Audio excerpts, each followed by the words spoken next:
तो हम थे नॉन आइडियल सोल्यूशन की तरफ। देखो मेन हमारा मकसद है कि बोर्ड में रिजल्ट लाना, क्योंकि मैं भी कोचिंग मैंने स्टार्ट करी है। मैं नहीं चाहता कि मेरी भी कोचिंग का रिजल्ट खराब आए, जिससे कि मेरा एक होता है ना ब्रांड नेम, ऐसा ना हो कि मेरी भी ब्रांड वैल्यू कम हो जाए। मैं ये भी नहीं चाहता। इसलिए मैं पूरी मेहनत करूँगा कि आपका भी रिजल्ट आए, आपको भी लास्ट में ये ना लगे कि मैंने कहीं गलत जगह कोचिंग पढ़कर मेरा रिजल्ट पूरा ख़राब हो गया, ये आप दोष ना दें। मैं पूरी मेहनत करने के लिए तैयार हूँ। रात को 12 बजे 1 बजे भी आपकी ऑनलाइन क्लास लेने के लिए मैं तैयार हूँ, लेकिन वो क्लास अभी आपकी नहीं रखी जाएंगी। वो आपके जब बोर्ड एग्जाम्स आने वाले होंगे तब आपकी क्लासेस रात को 10 से 12 बजे तक भी रखी जाएंगी, और तब हम नए नए क्वेश्चंस करेंगे। और हमारा मेन मकसद रहेगा कि बोर्ड में 95 प्लस हमें स्कोर करना ही। उसके लिए हमें जितनी मेहनत करनी पड़े हम मेहनत करेंगे। आपसे ज़्यादा मेहनत मुझे करनी पड़ती है, क्योंकि चीज़ों को समझना पड़ता है, फिर कैसे पढ़ाना है वो प्रैक्टिस करनी पड़ती है, फिर आपको मैं पढ़ाता हूँ वो चीज़। मेहनत बहुत है मेरी। आप अगर कभी मैं घर पे आओगे देखना, मैं दिन भर सिर्फ किताबों के साथ ही लगा रहता हूँ। कहीं से कोई बढ़िया नोट्स मिल जाए मेरे को ताकि बच्चे को दे दूँ। एक किताब नहीं, 2 किताब नहीं, 3-3 4-4 किताबें पढ़नी पड़ती हैं, तब जाके आपको ये नोट्स यहाँ पर मिलते हैं सारे। ऐसा नहीं है कि सिर्फ मैंने एक किताब उठाई वही आपको पढ़ाया जा रहा हूँ, 4-4 किताबों से आपको पढ़ाया जा रहा है। तो आप समझ सकते हो आपको गलत चीज़ बिल्कुल नहीं पढ़ाई जाएगी। तो हम लोग थे नॉन आइडियल सोल्यूशन की तरफ। जो हमने आइडियल सोल्यूशन में पढ़ा था कि आइडियल सोल्यूशन क्या होता है, हमने समझा था कि आइडियल सोल्यूशन एक ऐसा सोल्यूशन होता है जो हर कंडीशन में रॉल्स लॉ को फॉलो करता है। नॉन आइडियल सोल्यूशन इसका उल्टा होता है, एक ऐसा सोल्यूशन जो रॉल्स लॉ को किसी भी कंडीशन में फॉलो नहीं करता। कंडीशन से हमारा सिंपल मतलब होता है कंसंट्रेशन और टेम्परेचर से। क्लियर है? हमने आइडियल सोल्यूशन की कुछ प्रॉपर्टीज भी देखी। आइडियल सोल्यूशन एक ऐसा सोल्यूशन होता है, जैसा कि हमने समझा था, नॉन आइडियल सोल्यूशन एक ऐसा सोल्यूशन होता है जिसका total pressure P naught A zeta A plus P naught B zeta B के बराबर होता है। तो नॉन आइडियल इसका उल्टा, आइडियल अगर बराबर होता है तो नॉन आइडियल क्या हो जाएगा? नॉन। क्लियर हुआ? आइडियल में हमने समझा था कि जो चेंज इन वॉल्यूम है वो क्या होता है? 0, पर नॉन आइडियल में इज नॉट इक्वल टू 0। तीसरा हमने देखा था आइडियल में ए की जो इंटरेक्शन है, बी की जो इंटरेक्शन है वो किसके बराबर थी? ए बी के इंटरेक्शन। लेकिन नॉन आइडियल में उसके उल्टा, ये बराबर नहीं है। क्या ये तीनों पॉइंट क्लियर हुए कि नॉन आइडियल सोल्यूशन में जो टोटल वेपर प्रेशर है वो सम ऑफ द इसके बराबर नहीं है। Second, change in volume is not equal to 0 and interaction is not equal to the final interaction. क्या ये चीज क्लियर हुई? ये P total is not equal to P naught A zeta A plus P naught B zeta B. इसका मतलब क्या हुआ? जो ये टोटल वेपर प्रेशर होता है ये हम एक्सपेरिमेंट के द्वारा मेजर करते हैं, और ये जो हमारा वेपर प्रेशर होता है इसे हम रॉल्स लॉ की मदद से मेजर करते हैं। ये आपको पिछली क्लास में बताया। इसका मतलब हुआ कि जो हमारा एक्सपेरिमेंट से टोटल वेपर प्रेशर आ रहा है और जो रॉल्स लॉ से जो टोटल वेपर प्रेशर आ रहा है वो दोनों बराबर नहीं है। क्या ये चीज क्लियर हुई? अब एक बात ध्यान से सुने,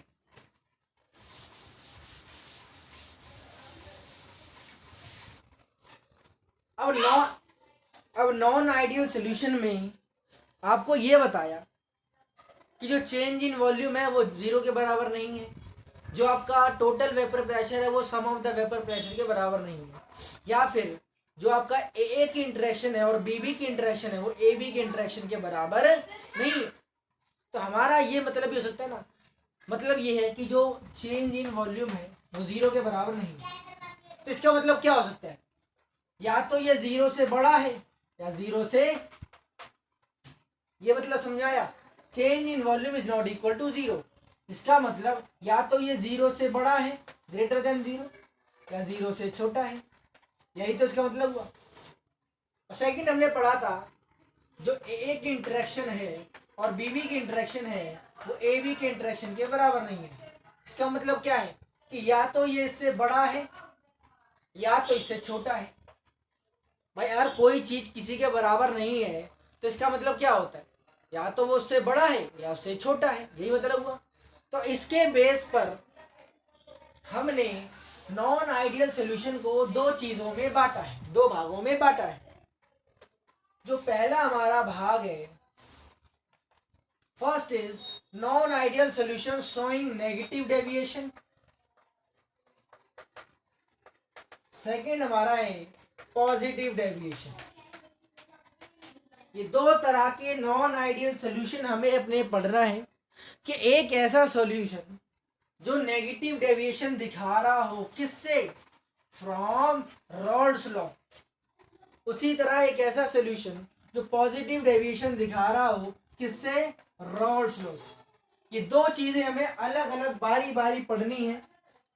क्लियर हुई यहां तक बात? ठीक, तो हम पहले पढ़ रहे हैं नेगेटिव डेविएशन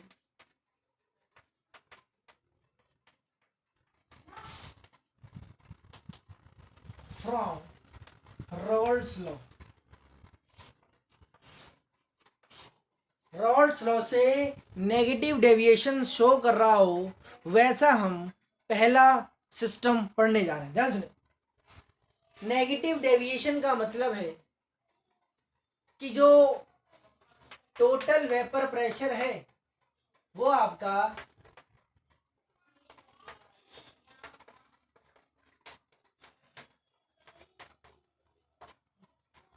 क्लियर हुई है बात? मतलब कि जो हम वेपर प्रेशर रॉल्स लॉ से मेजर कर रहे हैं वो ज्यादा आया है, किससे, इससे। क्लियर? सेकंड इसका मतलब है जो चेंज इन वॉल्यूम है लेस देन जीरो है। जब कोई चीज लेस देन जीरो आती है तभी तो नेगेटिव डेविएशन में, नेगेटिव चीज के ऊपर साइन लगता है। जो वन है अगर जीरो से छोटा हो जाए तो इसके ऊपर क्या लगता है, नेगेटिव लगता है। जब कोई चीज जीरो से छोटी होती है तभी तो उसके ऊपर नेगेटिव लगता है। तो चेंज इन वॉल्यूम अगर जीरो से छोटा होगा तभी तो क्या लगेगा, नेगेटिव। तीसरा, ए की जो इंटरेक्शन है और बीबी की जो इंटरेक्शन है वो ए बी की इंटरेक्शन से क्या है, कम है। ये चीज क्लियर हुई? भैया। ठीक, तो जिस तरह हमने आइडियल सॉल्यूशन की कुछ प्रॉपर्टीज पढ़ी थी, नॉन आइडियल सॉल्यूशन की भी हम प्रॉपर्टीज पढ़ रहे हैं। अब हम लोग नॉन आइडियल का ग्राफ देखने जा रहे हैं।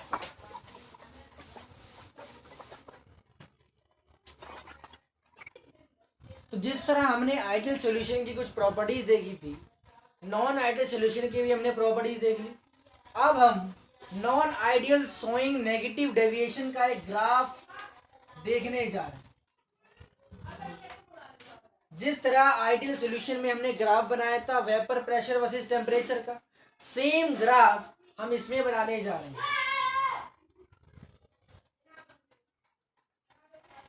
Vapour pressure versus temperature.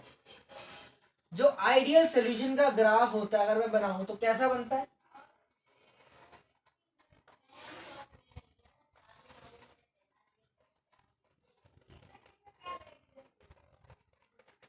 ये होता है।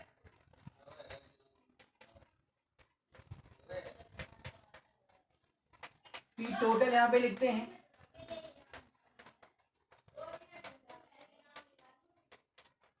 ठीक। यहाँ zeta A equal to 0, zeta B sorry zeta A equal to 1, zeta B equal to 0। यहाँ zeta B equal to 1, zeta A equal to 0। ये ग्राफ आइडियल सॉल्यूशन का होता है। क्या ये ग्राफ क्लियर हुआ? तो नॉन आइडियल सॉल्यूशन में क्या हो रहा है, जो टोटल वेपर प्रेशर है वो कैलकुलेटेड रॉल्स लॉ के पेपर प्रेशर से क्या आ रहा है, कम आ रहा है। मतलब कि अगर मैं नॉन आइडियल सॉल्यूशन का समझूं तो जो टोटल वेपर प्रेशर है, जो आइडियल सॉल्यूशन में वेपर प्रेशर किसके बराबर होता है, P T equal to P naught A zeta A plus P naught B zeta B. मतलब दोनों चीजें क्या होती हैं, बराबर होती हैं, तब हमारा ये ग्राफ बनता है। नॉन आइडियल सॉल्यूशन, ध्यान से सुनना, non ideal solution showing negative deviation में क्या हो रहा है, जो total vapour pressure ideal solution में बराबर हो रहा था उससे थोड़ा क्या है, कम है। नॉन आइडियल में यही तो हो रहा है, P T is less than P naught A zeta A plus P naught B zeta B. थोड़ा सा वेपर प्रेशर क्या हो रहा है, तो अगर ये वेपर प्रेशर थोड़ा सा कम हो रहा है तो ये ग्राफ भी क्या इस तरीके से नहीं बन जाएगा।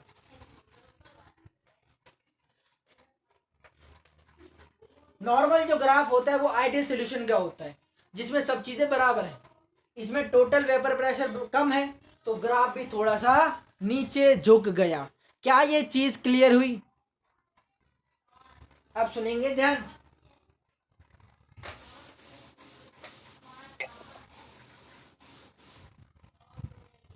इसके कुछ एग्जांपल्स देखते हैं।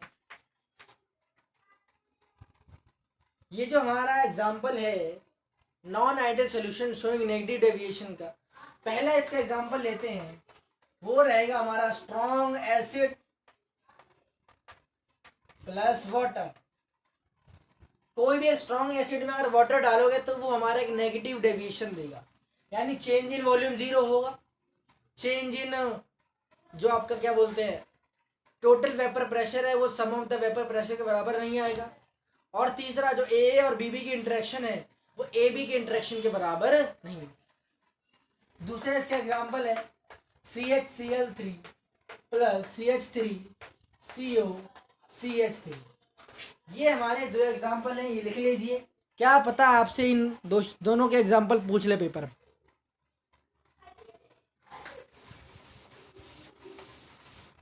तो हमने शुरुआत में देखा था कि नॉन आइडियल सॉल्यूशन के दो चीज़ें थी, एक नेगेटिव डेविएशन वाली एक पॉजिटिव डेविएशन वाली। तो हमने नेगेटिव डेविएशन खत्म कर लिया। अब हम कर रहे हैं non ideal showing positive deviation. Positive deviation किससे? From Raoult's law. देखो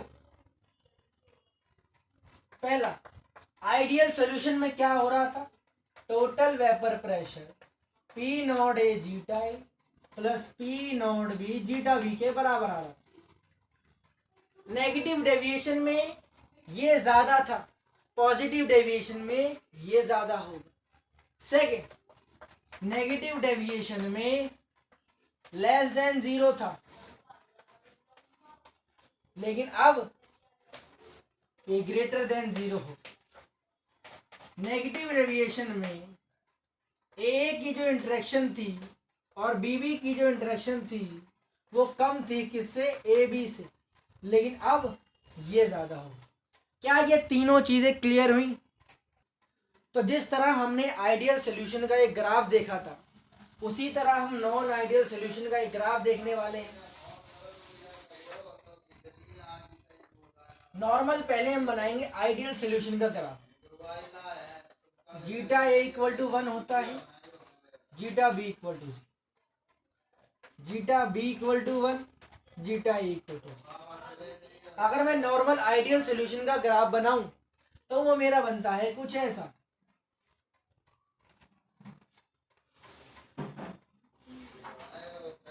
ये P A equal to P naught A zeta A, P B equal to P naught B zeta B, P total equal to P naught A zeta A plus P naught B zeta.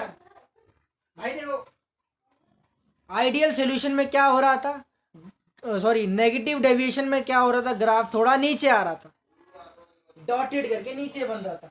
क्यों? क्योंकि जो total vapour pressure है वो सम of the vapour pressure से कम था, जो आपकी change in volume है वो जीरो से कम थी, ए और बीबी की जो इंटरेक्शन थी वो ए बी की इंटरेक्शन से कम थी। यहाँ पर क्या होगा, वेपर प्रेशर ज़्यादा है, चेंज इन वॉल्यूम ज़्यादा है, ए और बीबी की इंटरेक्शन ज़्यादा है, तो ये ग्राफ ऐसे ना रहकर नॉर्मल से थोड़ा ऊपर उठ जाएगा। क्लियर हुआ क्वेश्चन? ग्राफ क्लियर हुआ?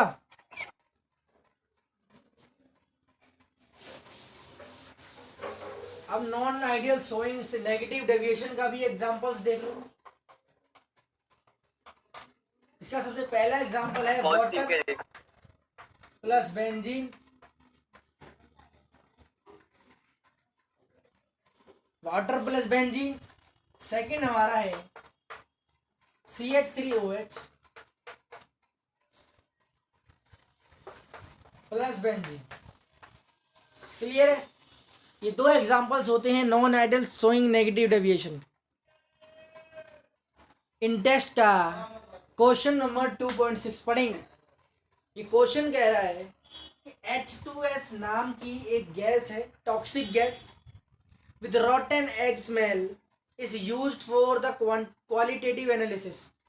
If the solubility of H2S in water is at भैया STP, हाँ ये ठीक, हाँ तो क्वेश्चन पढ़ो। क्वेश्चन में बोल रहा है कि H2S नाम की एक टॉक्सिक गैस है with rotten egg smell is used for qualitative analysis. If the solubility of H2S in water is at STP, solubility आपको दे रखी है 0.195 m। Calculate the Henry's law constant, यानी KH की वैल्यू आपको निकालनी। ध्यान सुनेंगे भाई, सॉल्युबिलिटी आपको दे रखी है। इस m का मतलब क्या पता है क्या होता है? इस m का मतलब होता है क्या, आवाज वगैरह क्लियर है एकदम? हाँ जी भैया सब ठीक। 0.195 m का मतलब होता है 0.195 मोल इन 1 किलोग्राम ऑफ सॉल्वेंट, यानी 1 किलोग्राम ऑफ सॉल्वेंट। सॉल्वेंट हमारा क्या रहेगा इसके अंदर? वाटर। 1 किलोग्राम ऑफ वाटर में कितने मोल्स हैं उसे हम क्या कहते हैं? ये 0.195 m का, छोटे m का मतलब है मोल इन 1 किलोग्राम ऑफ सॉल्वेंट। क्लियर हुआ यहां तक? ठीक। हाँ जी भैया। तो अगर मैं 1 किलोग्राम ऑफ सॉल्वेंट में, अगर मैं 1 किलोग्राम ऑफ सॉल्वेंट में नंबर ऑफ मोल्स निकालूं, सॉल्वेंट मेरा क्या है? वाटर। नंबर ऑफ मोल्स निकालने का फॉर्मूला क्या होता है? गिवन मास अपॉन, बोलो ना, गिवन मास कितना है? 1 किलोग्राम, यानी 1000 ग्राम, अपॉन वाटर का मोलर मास कितना होता है? 80। तो यहां से नंबर ऑफ मोल्स कितने आ जाएंगे? 55.55 मोल्स। क्लियर हुआ?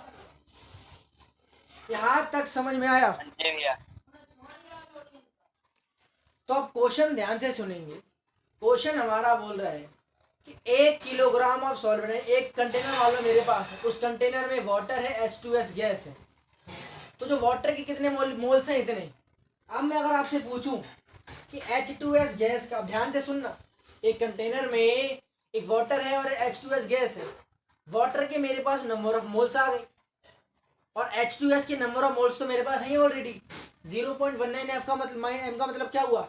1 किलोग्राम सॉल्वेंट में H2S के कितने मोल्स हैं? 0.195। तो अगर मैं निकालूं क्या? मोल फ्रैक्शन H2S का, अगर मैं मोल फ्रैक्शन निकालूं तो वो क्या निकलेगा?